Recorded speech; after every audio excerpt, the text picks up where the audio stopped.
देखिए दोस्तों, नया गाना लाई हूँ शिव चर्चा। आप लोग ध्यान से सुनिएगा और सुन के बताइएगा कमेंट में कैसा लगा। सब्सक्राइब करिएगा, लाइक करिएगा। आप लोग भूलिएगा मत दीजिए, आप लोग ज़रूर करिएगा कमेंट। इधर उधर जाओ रे मानवा, इधर उधर जाओ रे मानवा, गुरु के शरण में लिप जाओ रे मानवा, गुरु के शरण में लिप जाओ रे मानवा, लिप जाओ रे मानवा, लिप जाओ रे मानवा, गुरु के शरण में लिप जाओ रे मानवा, गुरु के शरण में लिप जाओ रे मानवा।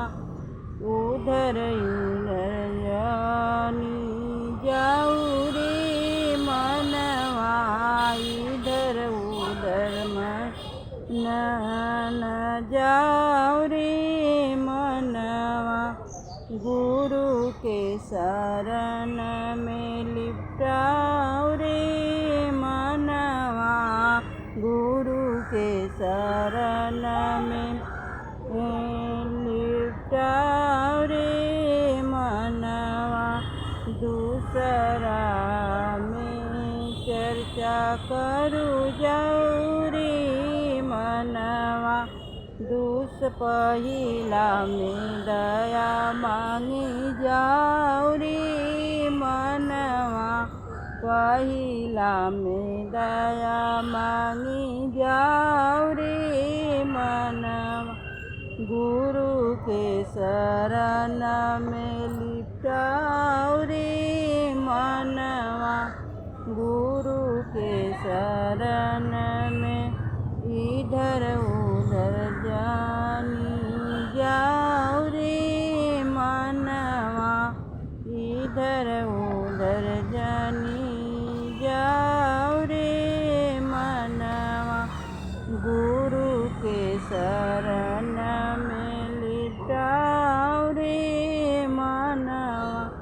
दूसरा में चर्चा करूँ जाओ रे मानवा, दूसरा में चर्चा करूँ जाओ रे मानवा, गुरु के शरण में लिप जाओ रे मानवा, गुरु के शरण में।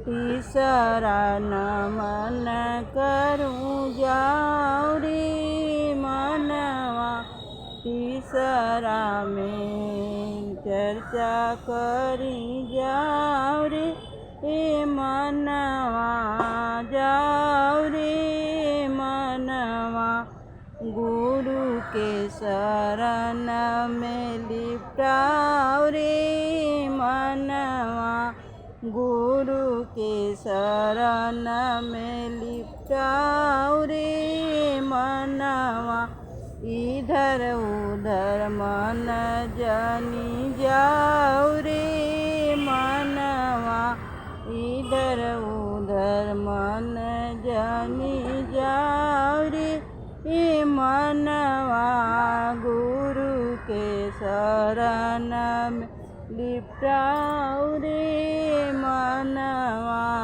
गुरु के शरण